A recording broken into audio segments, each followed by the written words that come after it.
2 of our 4-day kettlebell deep dive. Hopefully you completed yesterday's class all about mobilization, using the kettlebell as a tool for mobilizing and using the kettlebell as a way to increase our stretches, assist our stretches, and otherwise get us into deeper ranges of motion we couldn't do without that kettlebell. So today we're going to go over strength and stability. The reason I've grouped these together today is because it's really important to train both of these together. Traditionally, trainers are taught to teach stability before teaching strength because you don't want to start loading up and doing those high intensity strength moves if you're wobbling all over the place and you haven't built that stable base first. So today, even though it's strength and stability, we're actually starting with stability and then going, oh no, I'm not correct. We're doing strength and then stability, even though we usually coach our stability and then strength. But I'd like to go over our strength moves just in case any of these are unfamiliar, because they are going to be incorporated into the stability as well. So with our strength exercises, we have basically, I'm just going to cover 3 basic movements. So we have our lunge, our hinge, also known as a deadlift, but you don't necessarily have to deadlift with a hinge, and our squat. And the reason that I've put these together in this combination, in this specific order, lunge, hinge, squat, is if we're thinking about developmentally, before we can squat or hinge, when we're very small babies and we've only been crawling on the floor, the first thing we're going to do before we start doing any of our squatting or our hinging is we're going to lunge to standing. And that's really one of our first strength exercises in those 3 is the lunge. So first we lunge to standing, and then we develop our walking pattern, our gait pattern. So next thing that we're covering is the hinge or the deadlift.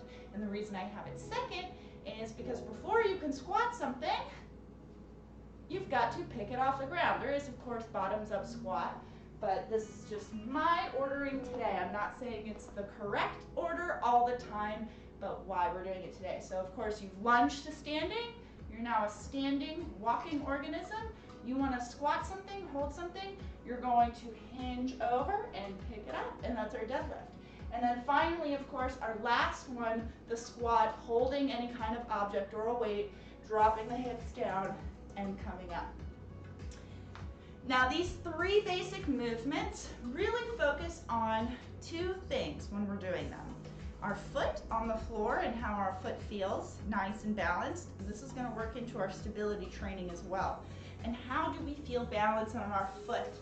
We did a lot of work yesterday rolling out our feet, right? So learning how the floor felt under your foot after you rolled it, that kind of settled into the floor, like you're kind of melted onto the floor a little bit more. So when you're getting that balance, a lot of times you're told to put your weight into your heels. What you actually want to be doing is putting your weight right down the center of your foot.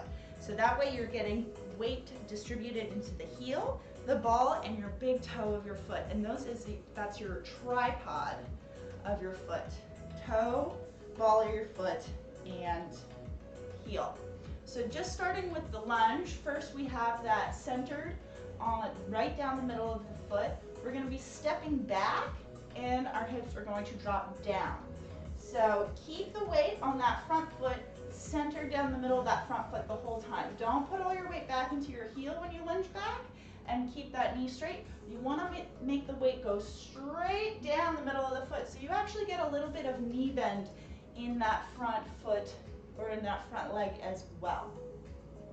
So moving on now to the hinge. So the way I distinguish the hip hinge and the squat is just by the direction that your hips move. For a hip hinge, your hips are going to move in a horizontal, forward and back planar motion. So my hips are going to slide back. It's like somebody's pulling my hips back. And again, I keep the weight down, centered through that foot, and then the hips come forward. So it's a horizontal, hips forward and back. And that's my hip hinge. really easy to distinguish from the squat because the squat is all vertical. My hips are going to drop straight down. All the while, I'm keeping that center of gravity, my center of gravity, right down the center of my foot. All right, so those are the 3 basic movements. Now we're gonna do just a little bit of work with our strength, doing 5 reps of different variations of our kettlebell holds, because this is another way that you can change your strength exercises. So when it comes to our basic strength, pretty much everybody knows the goblet hold as our basic hold. This is going to be done with a single kettlebell. You want to hold the kettlebell by the sides, the horns of the kettlebell. And let's go ahead, we're going to do 10 reps, which is going to be 5 each side. Hold that kettlebell up off the chest. It's not resting, it's off of my chest.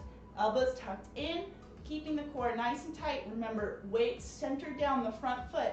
Step it back and up together. We'll switch and do 10 alternating. That's 4, 5, 6, 7, 8, and 9, and 10. We're going to take it to our second method of carry, a suitcase carry. Now for this, we're going to want 2 kettlebells, 1 on each side. Of course, if you're going to go ahead and just use a single kettlebell, because that's all you have today, you're already starting on your stability training. So suitcase carry down by the side. It can also be called a farmer's carry. So same thing, 10 reps of this reverse lunge. So step it back. Keep the weight centered over that front foot. Notice the alignment of the knees. And 5, last 5.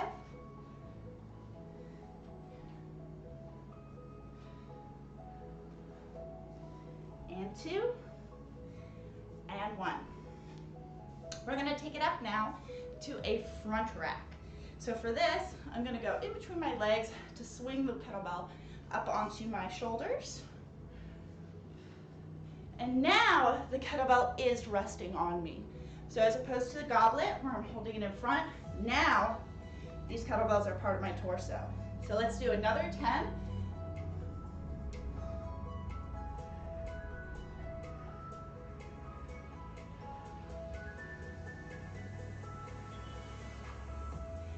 Five, halfway.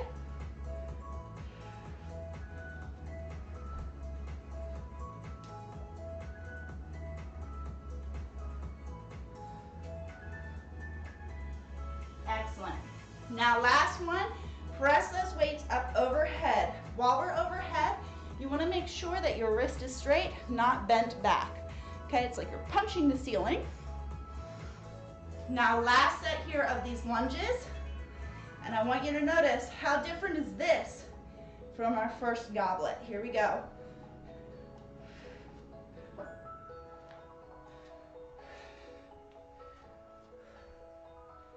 Here's 5, last 5.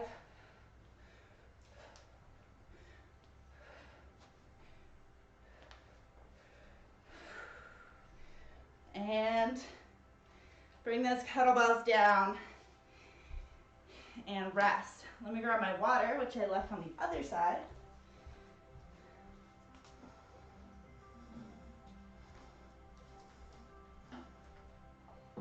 So in those 4 different carries, 4 different carries, suitcase carry, goblet carry, front rack, overhead. So in those 4 different carries, the reason I want us to do all these different carries is so you can feel the difference it makes. So not all strength exercises are exactly the same. Something as simple as changing how you're holding the weight changes that strength exercise. Obviously, you can do a much heavier suitcase lunge or goblet lunge than you can an overhead or a front rack. There's different demands on the core, different demands on the shoulder. So just keep that in mind when you're thinking about doing your strength with your kettlebells to make sure that you're practicing all different kinds of carries. So moving on to our hip hinge. This one's gonna be pretty simple, but we do have a couple different ways that we can do our hip hinge work, deadlift work. We have, of course, just a single kettlebell or a double kettlebell suitcase, which are gonna be very similar. So we'll go ahead, we're just gonna do 5. First, with the kettlebell, just one kettlebell, you're gonna put it down between your feet. Now you want your feet to be about hip width apart, okay? We're not going for a wide sumo kind of stance. Again, weight centered down the front of the foot. This is our center of gravity. This is a concept that we're going to be kind of talking about today. When you're doing strength exercises, it's all about moving up and down on that center of gravity in a nice straight line. When we come to our stability exercises, it's going to be about maintaining our center of gravity. So here we go for our hip hinge deadlift. You're going to send those hips back, soft bend in the knees, and remember it's all horizontal hip movement. And what helps me, this is a little bit funny, but as I'm sending my hips back, I think like I'm trying to open my butt cheeks, and that actually assists me in getting into a proper hip hinge. Just imagining it, you're trying to pull your butt cheeks away from each other. Back is gonna be nice and straight. We're gonna hold onto that kettlebell between our legs and squeeze the glutes, bring the hips forward for our first deadlift. We're gonna take it back all the way down to the ground, and 3 more. 2, and 1. Now for our suitcase deadlift, we're going to be having, of course, suitcase on both sides. This time the kettlebell is going to go on the outsides of the feet rather than the middle. So another 5 with our 2 kettlebells. Same straight back, open the butt cheeks, close the butt cheeks.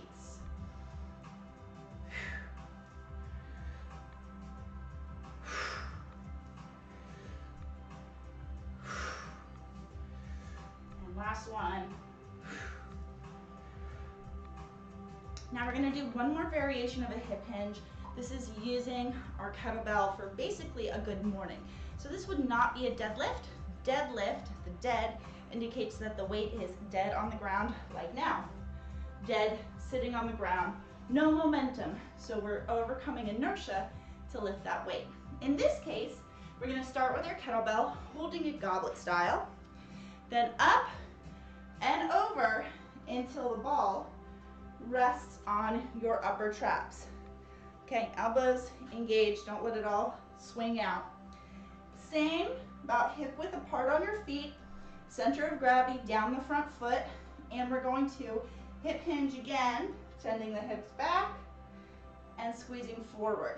So although we are hip hinging, it's not a deadlift because the weight is not going dead anywhere. Let's do 2 more. And last one. So, those are our 3 variations of hip hinge. Now we're gonna get into the squats last, and I wanna bring in a concept on these squats to think about. Something that's helpful for me for my squats is how to breathe. I find that in our squats, we tend to hold our breath a lot. And also, this can come from some of the lifting culture where you see a lot of people in the gym where they take a deep breath in, they hold their breath, and then they up at the top. So what I'd like you to do instead is we're learning how to create intra-abdominal pressure, or IAP. And this is how we breathe and brace at the same time. So even though I'm inhaling and exhaling, I'm maintaining a certain amount of tension in my core so that if something were to hit me, slap me in the belly, I wouldn't lose all of my breath. I have tension. So an easy way to think about this is you inhale on the lowering portion of an exercise. So for example, in the lunge, as I step back, I'm breathing in, filling my belly with air and expanding, and as I step up, I'm exhaling and squeezing. In both cases, I'm tight. You can kind of feel this if you squeeze your sides and push in, and inhale and push out against those hands, and exhale, still pushing out against those hands. So feeling that almost like you're resisting being squeezed around the middle. Now for the deadlift, again, you inhale as you come down, exhale, as you come up. And then for the squat, where I find it really helpful, inhaling to the bottom. Right here, I'm going to breathe in, and then as I come up, exhale. So while we do our first set with our goblet squats for 5, we're going to practice also our breathing pattern. So for our squat, you can go a little wider than your deadlift stance, but also whatever is comfortable for you. Inhale, keep the weight down the center of your foot. And drop, exhale, and up. And we're going to do 5, 4, 3, and 2, and 1. Now for the suitcase carry, 1 on each side. Again, inhale down, exhale up. Inhale, exhale. The hips are moving vertically up and down. Inhale, exhale, and 1 more.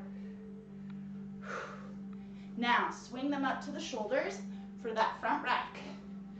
This is where the intra-abdominal pressure is going to start to really come in handy. We're loading up right on top of our torso.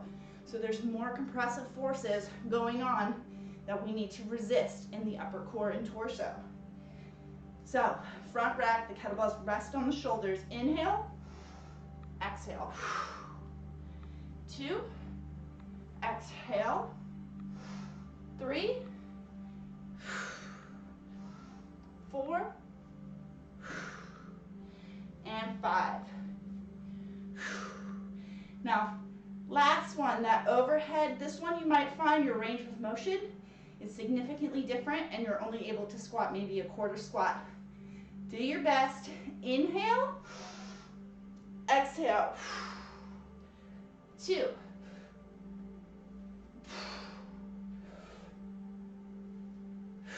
2 more.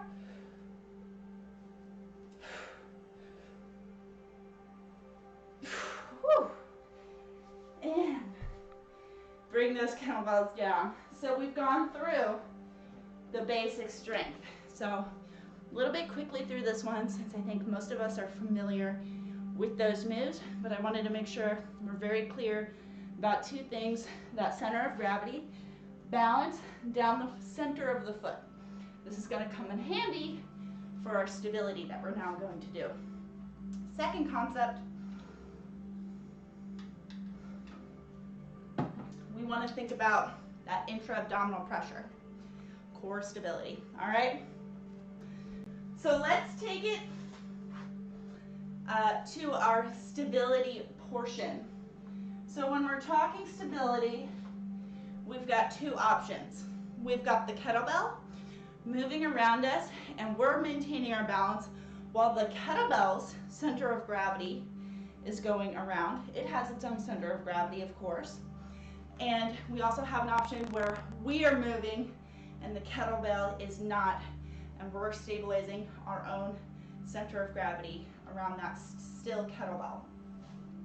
So we'll be starting with us being still and shifting the kettlebell's center of gravity. And if it's not making sense what I'm talking about just yet, let's get into the exercise and I think it'll click a little bit more, because I know it's kind of jargony, the science words, the exercise science words behind it, like, you know, shifting center of gravity, isometric, things like that. So what we're going to do is a goblet squat with our kettlebell, but we're going to hold at the bottom of the squat. All right, so now I'm going to take this kettlebell and I'm going to push it to the side and then to the other side. And what that does, so as the kettlebell center of gravity changes, my core musculature needs to adapt to maintain my center of gravity and my balance. It has to negotiate the 2. So then we'll do our squat, shift side to side, and come up for a series of 5. All right, so again, shoulder width apart. Keep your weight down the center of your foot through this exercise. Inhale, come down, and then you can breathe, press, breathe, press, and exhale, up. And 2, Excellent. 3.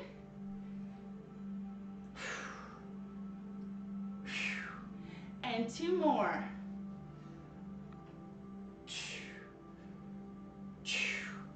Last one.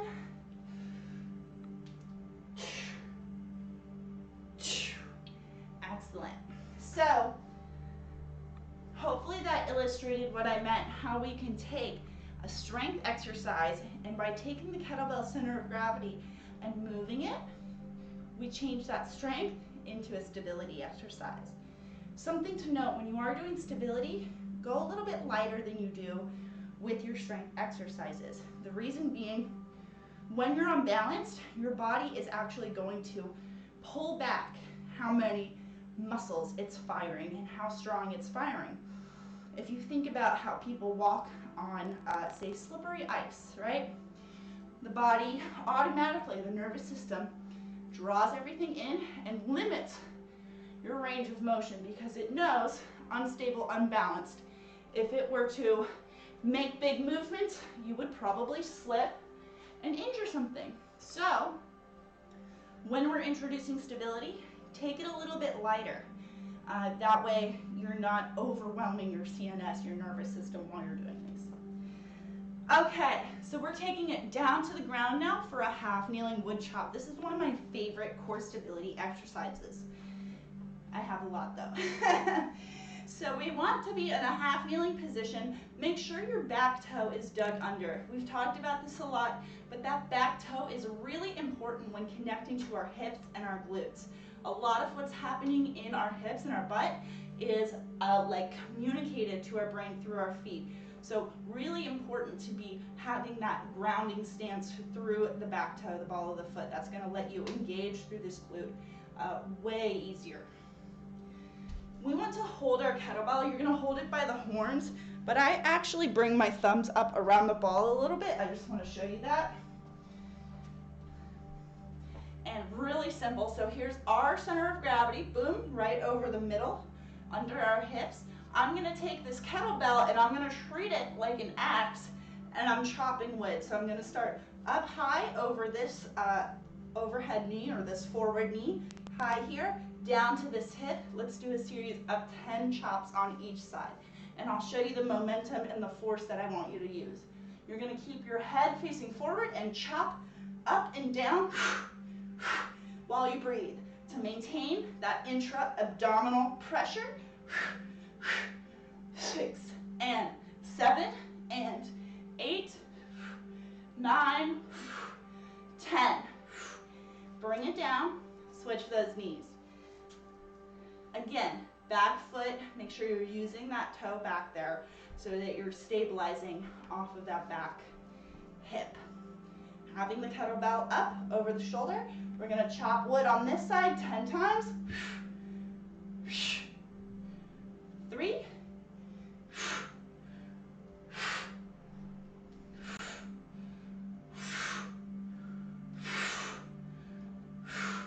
and 10. Woo. All right, so that was a little bit more of a momentum-based kind of movement, as opposed to our first one, where when we were shifting it side to side, it was a lot more controlled. You can, of course, do wood chops slower and more controlled, but really that ab feeling that you get resisting that shifting center of gravity, the kettlebell, comes with a little bit more of that momentum. Let's see. Let's do another round of our wood choppers before we move on. I don't want to move on too quickly from everything. Just still have a few more things to cover. So let's try this again. Dig in the back toe, 10 chops on each side. Up over the shoulder, down, breathe, and maintain that intra-abdominal pressure.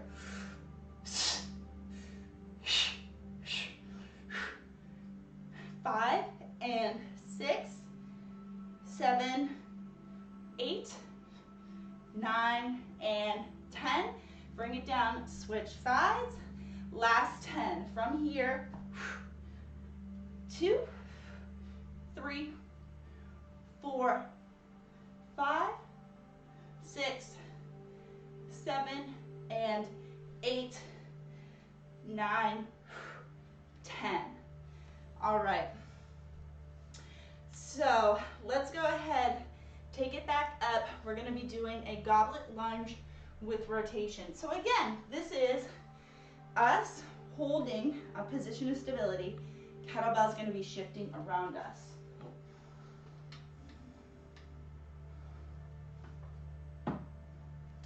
And I know most of the people watching this today have done my other classes, so you're going to recognize all of these moves. I use them, I love them, but I hope what you're getting out of these workshops is me peeling back the layers and showing you what these exercises are all about, so you can make your own workout programs or your own decisions at home to understand how to pair workouts, how to exercises in a workout, how to think about these exercises, right? So when we're thinking about, I want to train stability, these kind of exercises, these category of movements, these are not the only ones, but I want you to understand the basic concepts, so when you see something or you make something up of your own, you can understand what you're working and why. So that being said, goblet, we're going to take it into a lunge just like we did before. But this time, when we step back, hold that. This is us balancing our center of gravity. And we're going to rotate to the side with our kettlebell, back to the center and up. So that kettlebell center of gravity has shifted while we try to maintain our own. So let's do 10, stepping back and twisting into the forward leg. So if I step back and my left leg is forward, I turn to the left, center, and up. Now we have a lot that we're thinking about now. The center of our foot, right? Our breathing, inhale, exhale, our intra-abdominal pressure, and maintaining that strength and focus. Halfway, 5.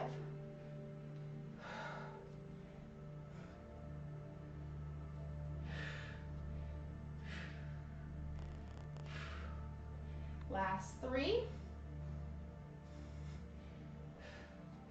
2,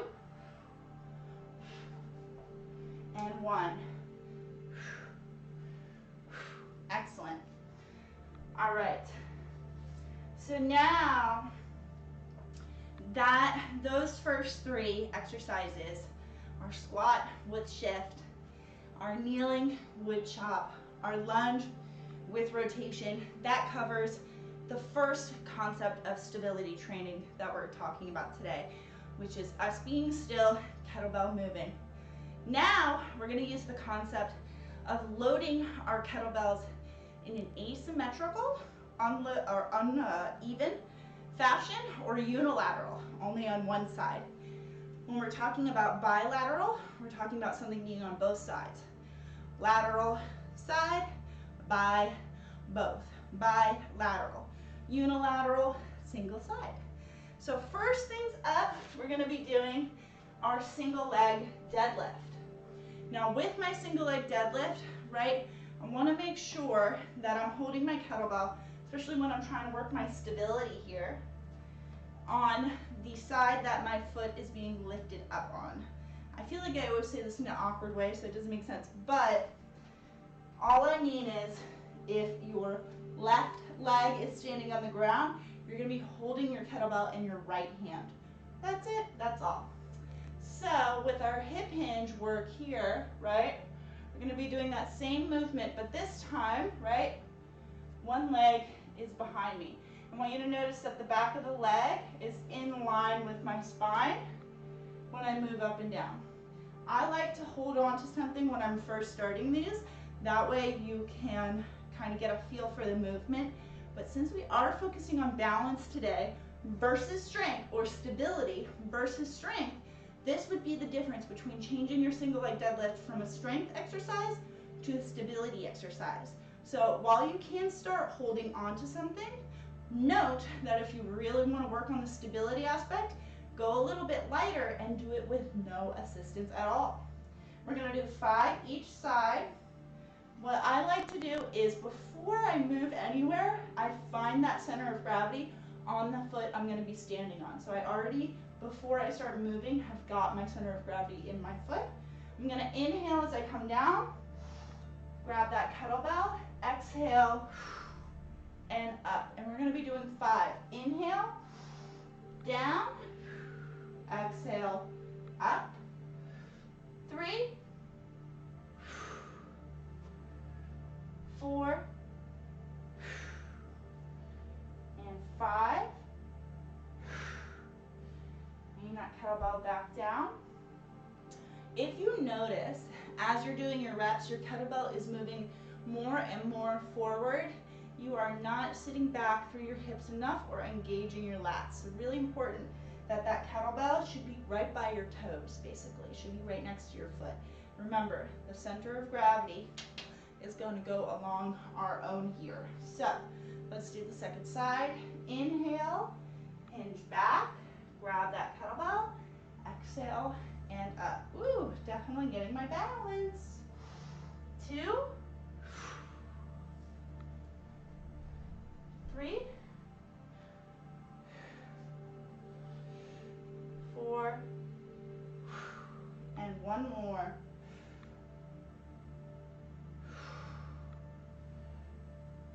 Excellent. Second move that we're going to work on for our stability is unilaterally loading either lunges or deadlifts. So this is very simple. You can do this with any one of your strength exercises by simply loading it unilaterally, only on one side, or as another option, asymmetrically, where you have 2 different weights. Today we'll just do unilateral, but those are both ways to take a basic exercise and turn it into more of a stability exercise. So instead of doing a double loaded suitcase carry, we're going to hold on one side for a set of reverse lunges. So I'm only going to hold it on my left side for 5 reps. Then we're going to switch to the right side and do another 5.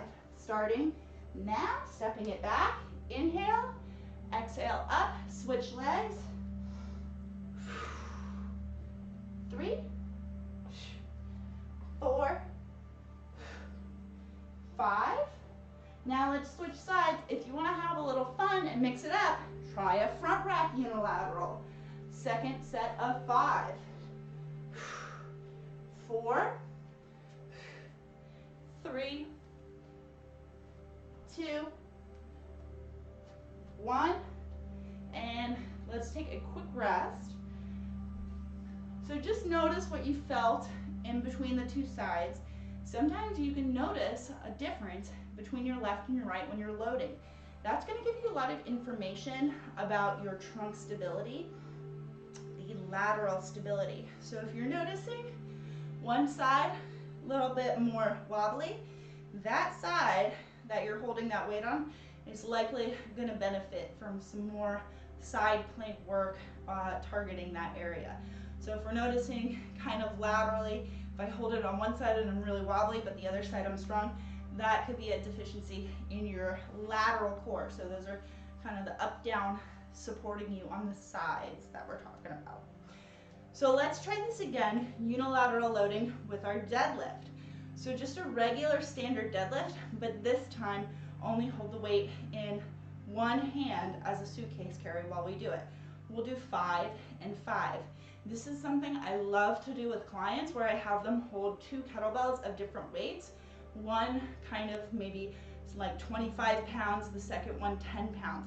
The 10 pounds feels quite light, but you have to do a lot of stabilizing internally to maintain your center of gravity because of the offset weights. So just one on one side, just pretend you have 2 kettlebells, feet hip width apart. We're going to hip hinge, inhale, kettlebell down to the floor, exhale, and up. 2, 3, 4, and 5. Let's switch it to the other side, and another set of 5. 4, 3, and 2, and 1. Excellent. So that kind of concludes that our 2 varieties of using different kinds of loading patterns to influence the stability demands of an exercise. So just to recap that, we have the choice of only loading on one side, and we can do that through all of our different racks as well. We can do it through a suitcase, front rack, overhead. You also have an advantage, all right, of doing a mixed rack. So I can do one high and one low while I do an exercise, and that is also going to change the stability demands. If I'm using even weights, stable surface, right, I'm gonna focus more on strength, that's where you can go a little bit heavier. So I know today was a lot of kind of talky. Don't worry, next week we definitely have our power and our flow with a little bit more movement. Strength definitely is something I think we all have kind of a lot of brief knowledge, I would call it, in that area. We've all heard of squats, we've all heard of deadlifts, lunges, but understanding what purpose they serve and how to modify those to get what you want out of them at home with your kettlebells, I think is really important, because there's more than just a goblet squat. I want you to be kind of thinking about all these options when you're looking at, okay, I'm gonna do squats today. Well, is it goblet squats? Are you gonna do a mixed rack squat for stability? Are you going to squat and shift the kettlebell to increase your stability? Are you gonna do a strength front rack? Are you gonna do a strength suitcase? All of those are going to elicit different responses in your body. Although we just briefly touched over each exercise today, rather than like a full workout, I want you to go back, try these different exercises again, notice how they feel for you. Maybe you have a workout journal, write down which ones are the most difficult, which ones challenge you the most, okay? These are the ones that you might consider looking to adding to your workout more frequently. I always recommend chasing those challenges, right? We love to do things that we're good at. We so do not like to struggle. But when it comes to our fitness journey, and I think all of us have found this to be true outside of our fitness journey in our real life, all of the good stuff comes out of challenging ourselves, right? That comfort, it's kind of stagnant. So go through these moves, write down your top 3 most challenging moves, and practice those more frequently. Bring them into your practice until you enjoy doing them. And then you gotta find a new challenge. So if you didn't download, we have day 2 guide. We go over kind of everything in that briefly. And there's a nice long explanation here of concentric, isometric, and eccentric actions. We talk about it a little with our breathing, but this is just overall really good to know when it comes to understanding exercising. So if you haven't downloaded this, I highly recommend downloading it and just read just the concepts from today, if nothing else, because these are kind of big concepts that are really important through all of lifting and strength training and even body weight training, your center of gravity, intra-abdominal pressure, and understanding muscle actions. So hopefully you enjoyed today. Go ahead, keep working with some of the movements from today, keep practicing them. I will see you next week for part 3 and part 4, and stay tuned because we're going to be putting some primal flow short classes out. We've got a down regulation class, which is going to be all about bringing the nervous system down, calming the nervous system down after a workout or before bed. And then we're also going to do an up regulation, which is all about stimulating and getting your body ready for your workout. So thanks for joining me today. Sorry if I talked your ear off. Hopefully it was interesting to you and you were able to take something away from today. So thank you for showing up. Thank you for showing up for yourself. Give yourself a pat on the back. Good job. Tater says good job. And we'll see you later. Oh God, he got it.